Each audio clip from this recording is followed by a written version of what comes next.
কসবা থানায় মাদকসহ বিভিন্ন অপরাধমূলক কর্মকাণ্ডে ব্যবহারে জব্দকৃত বিভিন্ন ধরনের যানবাহন খোলা আকাশের নিচে প্রায় বিনষ্ট হয়ে যাচ্ছে। এ সমস্ত বিনষ্ট যানবাহন নিয়ে বিস্তারিত জানাচ্ছেন আমাদের সহকর্মী মোহাম্মদ জামশেদ মিয়া।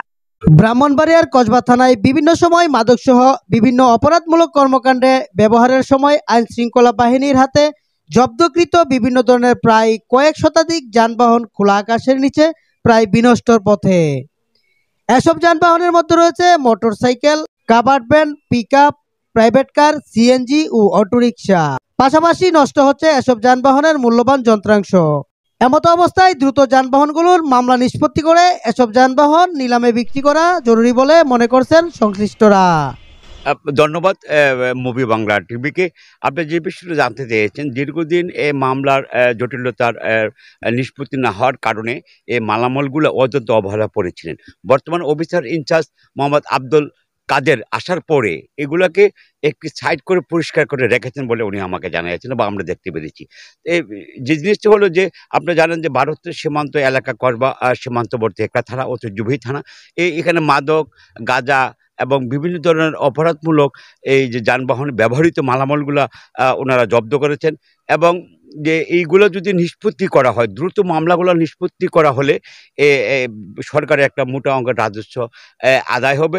এ বিষয়ে কসবা থানার ভারপ্রাপ্ত কর্মকর্তা ওসি মোহাম্মদ আব্দুল কাদের বলেন, সীমান্ত থানা এটা কসবা থানাটা, তো এখানে আমরা প্রতিনিয়ত আমরা দেখতেছেন আমরা অসংখ্য মাদক সহ অনেকগুলা গাড়ি কিন্তু আমরা জব্দ করেছি। তার কারণ গাড়ির সাথে মাদকের রিলেটেড, তো এর জন্য আমরা গাড়িগুলা আইনগতভাবে কিন্তু আমরা এটাকে জব্দ করতে হয়। তো আপনি দেখছেন আমার থানা সামনে কিন্তু অনেকগুলা গাড়িগুলো কিন্তু আমরা অত্যন্ত যত্ন সহকারে অত্যন্ত আপন করে আর কি আমরা সুন্দরভাবে সাজিয়ে রেখেছি, যাতে গাড়িগুলা অযত্নে যাতে নষ্ট না হয়। তথাপিও দীর্ঘদিন থাকার পরে স্বাভাবিক এটা একটা ইঞ্জিন তো চলাচলের যদি না থাকে এটা স্বাভাবিক একটু কিছুটা ক্ষতিগ্রস্ত হইতে পারে। আর আমি আসলে এগুলা ডিসপোজালের বিষয়ে একটা আইনগত বিভিন্ন আমাদের ধাপ আছে, যেমন অনেকগুলা মালিকানা কাগজপত্র সমস্যা আছে, আবার যেগুলা কাগজ আছে মালিকরা নিজে সরাসরি বিজ্ঞ আদালতে আবেদন করে। তা আবেদন করার পরে বিজ্ঞ আদালত মালিকানা যাচাইয়ের জন্য আমাদের কাছে প্রতিবেদন চায়, তখন আমরা বিআরটিসির মাধ্যমে আমরা ওই মালিকানা যাচাই পূর্বক আমরা এটা কোর্টে সাবমিট করি। তখন আদালত আদেশ দিলে আমরা এদেরকে বিধি মোতাবেক আমরা মালিকের কাছে আমরা হ্যান্ড ওভার করে দিই।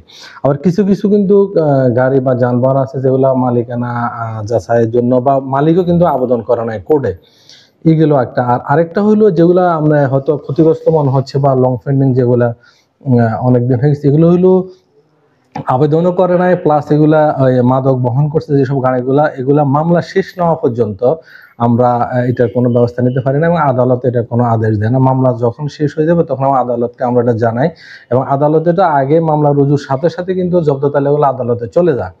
মামলা শেষ হওয়ার পরে তখন এটা নিলামের একটা ব্যবস্থা করা হয় বিজ্ঞ আদালতের আদেশ মোতাবেক। মোহাম্মদ জামশেদ মিয়া, মুভি বাংলা টিভি, কসবা, ব্রাহ্মণবাড়িয়া।